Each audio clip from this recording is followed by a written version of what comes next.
Ito ang UNTV News Worldwide.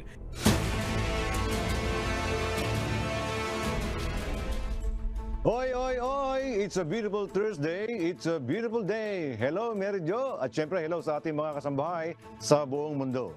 Salamat sa Diyos sa panibagong araw na kanyang kaloob sa bawat isa sa atin. Time check, ang oras po natin. 33 minuto makalipas ang alas 4 ng umaga. Sabahal Kayir, Guten Morgen, Buenos Dias, Ohayo gozaimasu, good morning kuya. Magandang araw mga kababayan sa Pilipinas at sa iba't ibang panig ng mundo. Annyeonghaseyo naman sa Bird at sa ating mga kasambahay. Magandang umaga rin naman dito mula sa East Asia. Ngayon ay araw ng Huwebes, January 18, 2024. Mula dito sa Seoul, South Korea, ako si Mary Jo Malariado. At mula sa Dubai, United Arab Emirates, ako naman si Bert Cerudo. Maghatid sa inyo ng mga umatikabong balita mula sa iba't ibang panig ng mundo. UNTV News Worldwide. Sa ating global headlines. Ilang bahagi ng Scotland nasa ilalim ng amber snow warning. Populasyon ng China bumaba sa ikalawang taon. Pabrika ng paputok sa Thailand sumabog. 20 factory workers nasawi. RSV vaccine RXV aprobado sa Australia para sa 60 years old pataas. Titulong World's Oldest Dog nirerepaso ng Guinness World Records. Pilipinas pang 33 sa 100 best cuisine sa mundo ng Taste Atlas.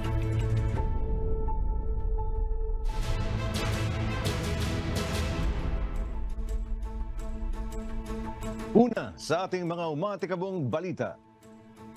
Nasa ilalim ng amber snow warning ang ilang bahagi ng Scotland. Magpapatuloy naman ang freezing conditions sa malaking bahagi ng Britain. Ito ang umatikabong balita ni Ben Kakbay. Naglabas ng bibihirang amber snow warning ang Met Office sa mga bahagi ng Scotland. Ibig sabihin, posibleng maranasan ng 15 to 20 cm na snow sa ilang lugar. Sa gitna ito ng inaasahang pagtama ng Arctic winds sa United Kingdom sa weekend. Inilabas ng Met Office ang babala ng snow sa Northwest Scotland at Northern Isles sa pagitan ng 3 p.m. Wednesday, January 17 hanggang 6 p.m. Thursday, January 18. Ibig sabihin, malaki ang posibilidad ng road delays at posibleng may stranded ang ibang sasakyan. Samantala, batay sa provisional recordings ng Met Office, ang gabi ng January 16 ang pinakamalamig na January night mula 2019. Sa Dalwhinnie sa Scottish Highlands, bumagsak ang temperatura sa minus 14 degrees Celsius. Magpapatuloy naman ang freezing temperatures at snow sa malaking bahagi ng UK ngayong linggo dahil sa Arctic air blast. Ben Kaakbay, UNTV News and Rescue, Diyos ang aming sandigan, serbisyo publiko ang aming pinahahalagahan.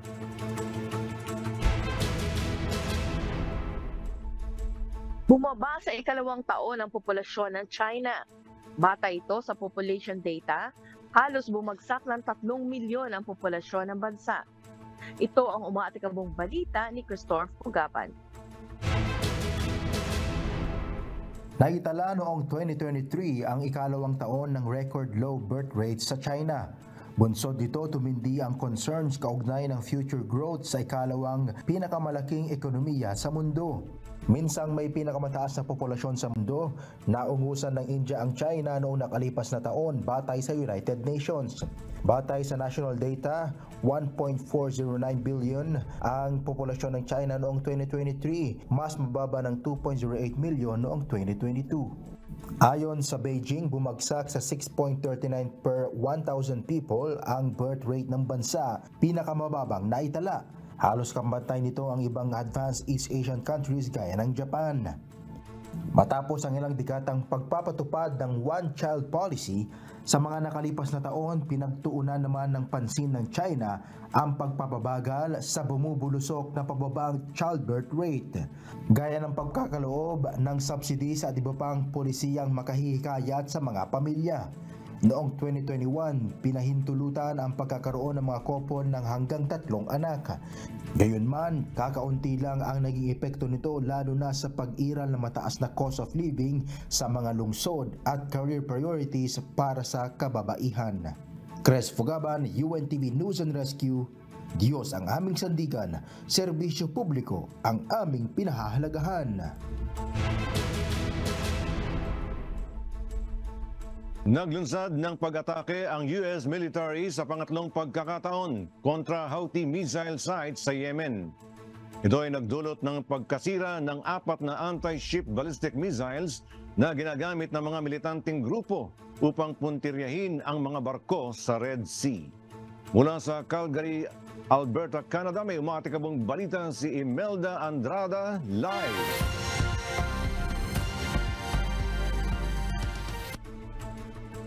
Magandang araw sa iyo, Imelda. Ano ang naging tugon ng Houthi militants sa pag-ataking ito ng Estados Unidos? Bert, matagumpay na nasira ang 4 na anti-ship ballistic missile sa pag-atake ng Estados Unidos sa Houthis missile sites na nasa Yemen nitong Martes, January 16. Subalit pagkalipas lamang ng ilang oras ay naglunsad din ng Houthis ng missile sa international shipping lanes sa Southern Red Sea. Ito ay tumama sa MV Sografia, isang Maltese flag bulk carrier. Ayon sa Central Command, walang naiulat na nasaktan sa insidente at hindi rin ito nagtamo ng malaking pinsala, kaya't nakapagpatuloy ang barko sa paglalakbay. Sinabi naman ng Coordinator for Strategic Communications ng US National Security Council na si John Kirby, ang ginawang ito ng Houthis ay inaasahan na ng Estados Unidos at maliit din lamang ang bilang ng mga ito. Dagdag pa niya, naniniwala sila na maganda ang naging epekto ng mga ginawa nilang airstrike sa lugar dahil napipigilan at nababawasan nito ang kakayahan ng militanteng grupo na magsagawa pa ng military offensive operations. Ang Estados Unidos kasama ng Great Britain ay nakasira na ng ilang dosenang missile at radar sites na ginagamit ng Iranian-backed Houthis militants na nasa Yemen simula January 11. Bert? Yes, Imelda, may iba pa bang plano ang Estados Unidos upang mapahina ang puwersa ng Houthi rebels? Bert, sa ngayon ay walang plano ang US na magdagdag ng karagdagang pwersa sa region. Alright, salamat Imelda Andrada mula sa Calgary, Alberta, Canada. Mula sa Canada, punta naman tayo sa dako ng Asia. Sumabog ang paggawaan ng paputok of fireworks sa Central Thailand. Ayon sa mga saksi, walang factory workers ang nakaligtas sa insidente. Ito ang balita ni Ruth Bahe. Hindi bababa sa 20 tao ang nasawi kasunod ng pagsabog sa isang fireworks depot sa Central Thailand. Sa lakas ng pagsabog, kumalat ang mga debris at labi ng mga tao na umabot ng 100-meter radius ayon sa mga opisyal. Natupok na ang apoy ngunit hindi pa rin nakukuha ang lahat ng mga labi ng mga nasawi at 10 factory workers pa ang nawawala. Ayon sa provincial governor ng lalawigan, walang nakita na survivors ang mga opisyal. Maging ang mga lokal na residente doon ay sinabing wala silang nakitang nakatakas sa pabrika. Iniimbestigahan na ng mga opisyal ang sanhi ng pagsabog na nangyari hapon ng Miyerkules, January 17 sa probinsya ng Suphanburi sa bandang hilaga ng Bangkok. Nag-utos naman si Thailand Prime Minister Seta Thavisin na inspeksyonin ang naganap na insidente kung ito ay sanhi ng kapabayaan.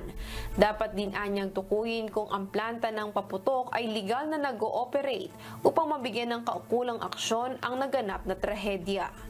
Ruth Bahe, UNTV News and Rescue. Diyos ang aming sandigan, serbisyo publiko ang aming pinahahalagahan. Inaprubahan ng Therapeutic Goods Administration o TGA ng Australia ang kauna-unahang bakuna sa bansa kontra Respiratory Syncytial Virus o RSV. Rekomendadong magpaturok ng bakunang RXV ang Australians edad 60 pataas. Ito ang umatikabong balita ni Danny Delieva. Karaniwang nakaaapekto sa mga bata ang respiratory syncytial virus o RSV. Subalit noong 2023, mahigit sa 25,000 na matatandang Australians ang nagkaroon ng nakahahawang sakit. Hindi gaanong malala ang symptoms ng RSV sa mga bata tulad ng runny nose, sore throat, ubo, lagnat at pananakit ng katawan. Subalit ang matatanda ay nakararanas ng immunosenescence o pagbagsak ng immunity, kaya mababa ang immune response kapag nahawa ng virus na posibleng mauwi sa hospitalization o kaya ay kailangang ma-admit sa intensive care unit o ICU. Kaugnay nito, inaprobahan ng Therapeutic Goods Administration o TGA noong Lunes, January 15 ang RXV, isang protein-based vaccine bilang kauna-unahang bakuna sa Australia kontra RSV. Inaasahang magpapataas ito ng immune response ng mga vulnerable na pasyente. Ito rin ang kauna-unahang RSV vaccine na aprobado sa Estados Unidos na sinimulang gamitin noong May 2023. Ayon kay Catherine Hughes, Director sa Immunization Foundation of Australia, na isang tagumpay para sa medical research ang pagkakaroon ng RSV vaccine. Sa pahayag ng ahensya, sa pamamagitan ng bakuna ay mapoprotektahan ang nakatatandang populasyon laban sa malubhang sakit. Naitala ang 127,944 na kaso ng RSV sa bansa noong nakaraang taon. 27,440 sa mga ito ay nasa edad 60 pataas, samantalang hindi bababa sa 64,000 ay mga batang 5 years old pababa. Danny Delieva, UNTV News and Rescue, Australia. Diyos ang aming sandigan, serbisyo publiko ang aming pinahahalagahan. Posibleng umabot sa 1 milyong toneladang bigas ang Rice Trade Agreement ng Thailand at Indonesia. Ito ang pinakamalaking rice trade ng Thailand sa pamamagitan ng G2G o Government-to-Government Agreement. Paigtingin din ng Thailand ang rice sales negotiation nito sa iba pang mga bansa sa pamamagitan ng G2G. Ito ang umaatikabong balita ni RK Liorca.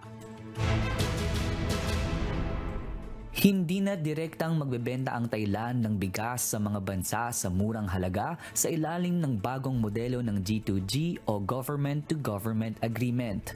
Kasunod nito ang nakatakdang negosasyon ng Thailand Ministry of Commerce sa Indonesia sa potensyal na rice deal na aabot sa 1 milyong toneladang bigas. Ito ang pinakamalaking rice trade agreement ng Thailand sa ilalim ng bagong G2G kung saan papapel bilang garantor ang gobyerno upang tiyakin ang delivery. Lahat din ng negosasyon ay dadaan sa gobyerno at aprobado ng National Rice Policy Committee. Sa Japan-ASEAN Summit, una nang nagpahayag ng interes ang Indonesia na nais nitong bumili ng 2 milyong toneladang bigas sa Thailand. Kalahati nito ay sa pamamagitan ng G2G at ang kalahati ay padadaanin sa private na negosasyon.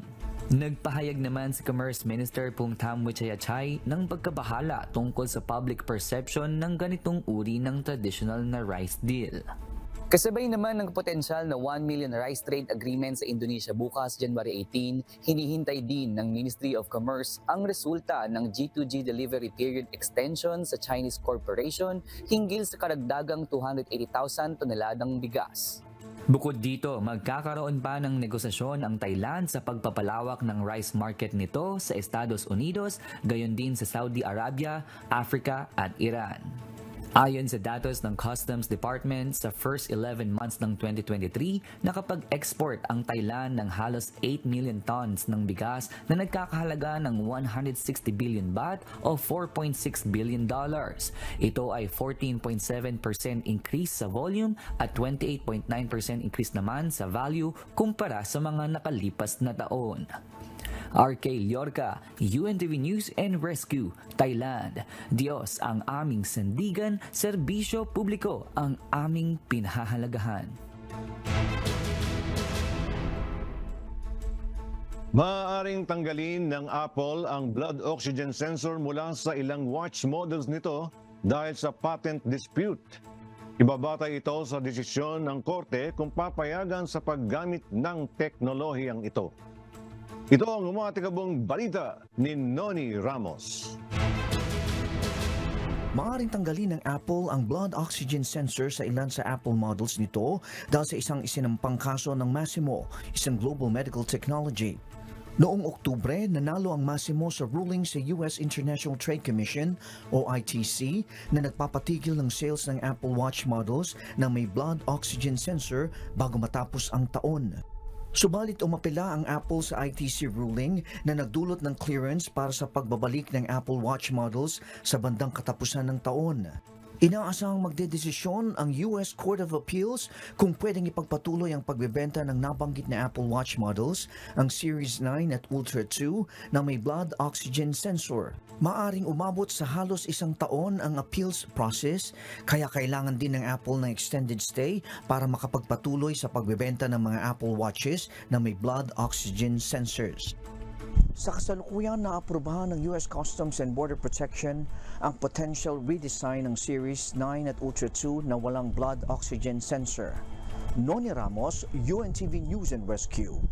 Diyos ang aming sandigan, serbisyo publiko ang aming pinahalagahan. Aabangan mo ba yung watch na yon, no? Bert? Mukhang gusto mong gamitin yun, no? Ganda. Pero ito, nirerepaso ng Guinness World Records ang titulong World's Oldest Dog. Noong February 2023 nang makuha ni Bobby, isang Portuguese dog, ang titulo. Ito ang umatikabong balita ni Darrell Angeles. Headlines noong nakalipas na taon si Bobby, isang Portuguese dog matapos nitong makuha ang World's Oldest Dog title ng Guinness World Records. October 23 nang mamatay si Bobby at 31 years at 165 days ang ofidahan ang tunay nitong edad. Ito ay matapos questionin ng ilang veterinarians ang ebidensya sa edad ni Bobby. Isang purebred Jafero do Alentejo ang aso, isang breed na may average life expectancy ng 12 hanggang 14 na taon. Validated ng Portuguese government's pet database ang old age ni Bobby, pinangangasiwaan ng National Union of Veterinarians. Kung paanong mabilis ang pagkalat ng kanyang crowning, gayon din ang pagdududa. Kaya naman naglunsad na ng formal na investigasyon ang Guinness World Records. Darrell Angeles, UNTV News and Rescue. Diyos ang aming sandigan, serbisyo publiko ang aming pinahalagahan.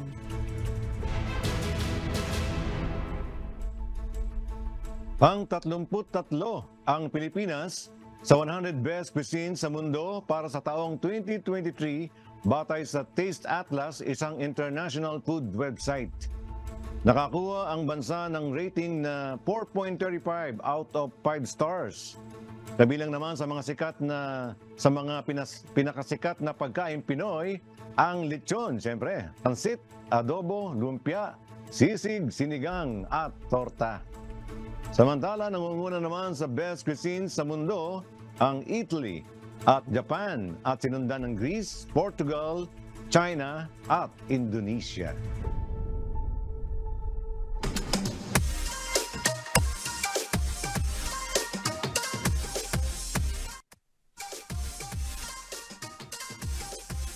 Ayan, Mary Jo. Nagutom niya. Bert, mukhang nagutom ako doon. Oo. Nagutom ako doon sa mga sinabi mo, Bert. Favorite ko pa naman yung sisig din at saka tortang talong. Medyo parang masarap na mag-almusal. Tapos maanghang, ano? After neto, Bert, na. Pero abangan nating lahat. Oo. Ito na. Pinakaabangan. Ito naman, Bert, hindi natin makakalimutan. Ang pinakaabangan nating lahat. Pwede bang bumati? Ay, siyempre, pwede. Yon, already mo na yung listahan mo, Bert, maya, Narito muna ang pagbati ng ating kababayan. Maya Paldo po kay Kayungan, kay Pilipinas, kay Pampanga po, kay mama po, kay tata. Ingatan ako po lagi ninyo kung ginuda po. Salamat. Ayan, una na muna ako. Although wala akong listahan, Bert. Nagpapabati o binabati ko ang ating mga kababayan na nandito, no? Si Emer Salas sa dako ng Yangnam dito sa Korea, at ganoon din si Christian Haveliano na nasa Gyeonggi naman, at sa mga kasama niya na Chicos na nandyan. Hello po sa inyong lahat. Salamat sa panonood. At dito naman sa dako ng Dolgoji, sila Agnes Santos, Marlene Alsona, Michelle Cheng, Charlie Hodangan, sila MJ tsaka Paul Cordova, at sa ating pong mga kababayan na nanonood dito, hello po sa inyong lahat. Salamat po sa inyong panonood. Si Mami Beth at si Daddy Edad, and sa family ko dyan sa Taguig, sa Singapore, yung sister ko, at sa mga kapatid ko na nasa Santa Maria, Bulacan. Yan, Bert, it's your turn. Ayun. Siyempre, binabati ko ang lahat nating taga-subaybay sa buong mundo. Lagi nandyan naman, siyempre, si Apong Mading at si Darang Aida, ang Alboroto family, dyan sa Magalang, Pampanga. At saka lipogi si Mr. Adelardo at saka si Miss Josepina Cañada. At hello sa inyong buong pamilyang nandyan. Hello po sa Group 4, dito po sa Alcosays, Dubai, Sis Ern, Sis Divine, Sis Weng, Sis Cheng, Sis Mai, at saka si Sis Mags.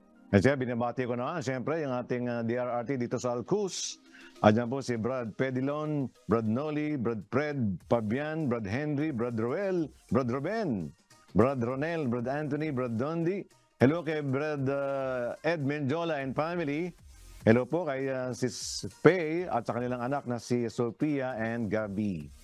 At siyempre, binabati ko ang aking mahal na asawa, si Sis Tess, ang aking mga anak, Nico, Aileen, Shine Andrew, sa aking nanay, 86 years old na. Salamat sa Diyos sa lakas na ibinibigay sa kanya. Nakamonitor po sila palagi. At sa aking kapatid, si Dante Cerudo. At sa aking mga pamangkin, ayan, si Kase and Choco.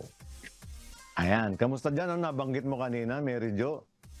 Negative 3 dyan? Wala yun, hindi ko kaya. May hirapan ako. Kasi alam mo dito, is 21 degrees Celsius. At nasa winter season tayo, medyo ramdam ko na rin, mahirap din talagang kumilos, lalo na kapag early morning, madaling araw. At isa pa na maibalita ko lang, Mary Jo, dito kasi marami tayo mga kababayan, mga OFWs dito, na nakakaranas ng flu, no? Parang COVID-like, isang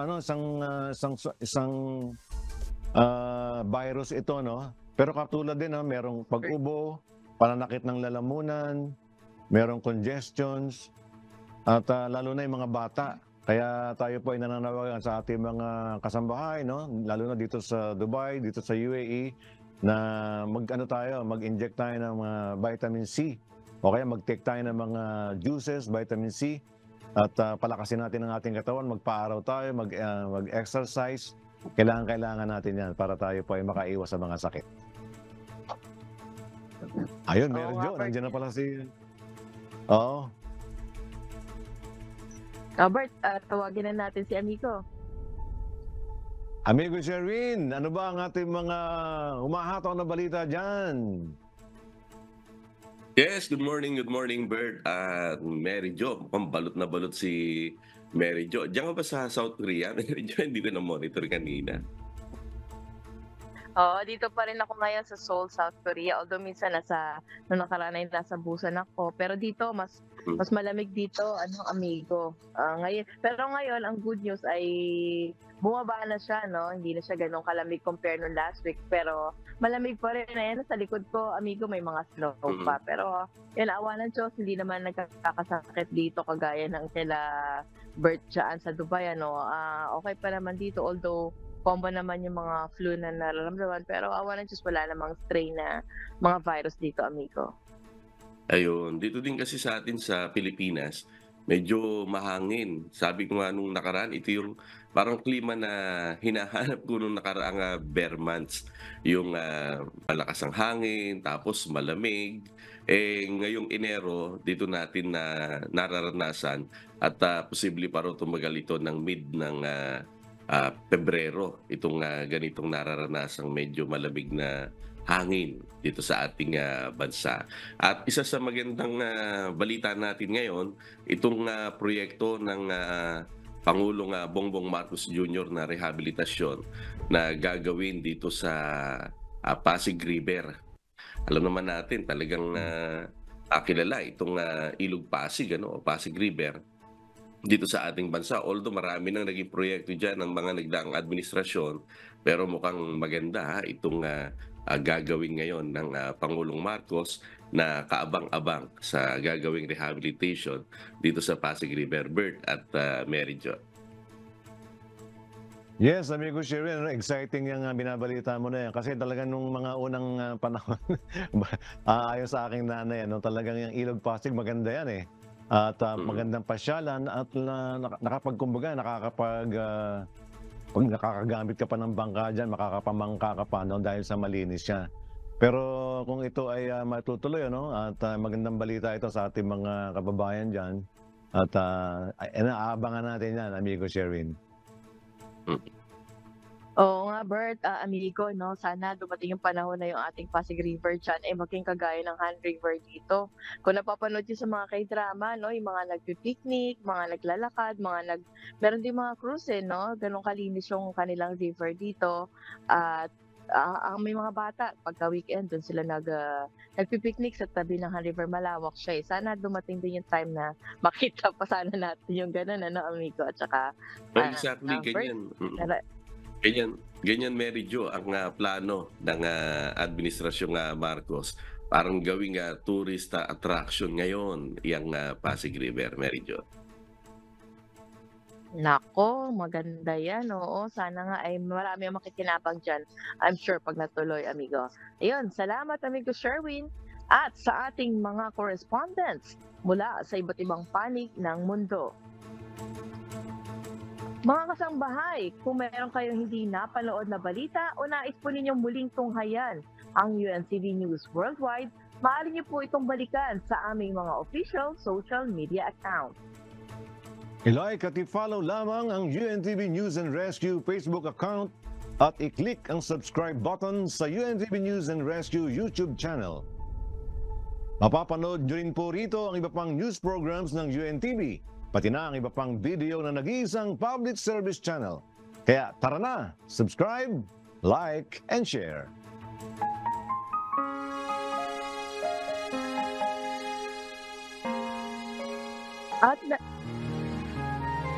At narito ang mga salita ng Diyos na maaari nating baunin sa pagpapatuloy ng araw na ito.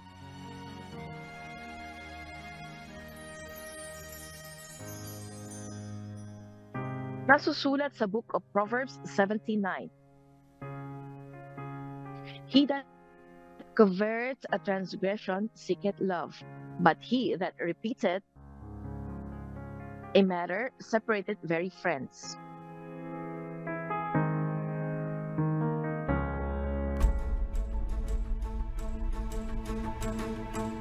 At yan po ang mga umaatikabong balita sa iba't ibang panig ng mundo ngayong umaga ng Huwebes, February 18, ngayong umaga ng Huwebes, January 18, 2024.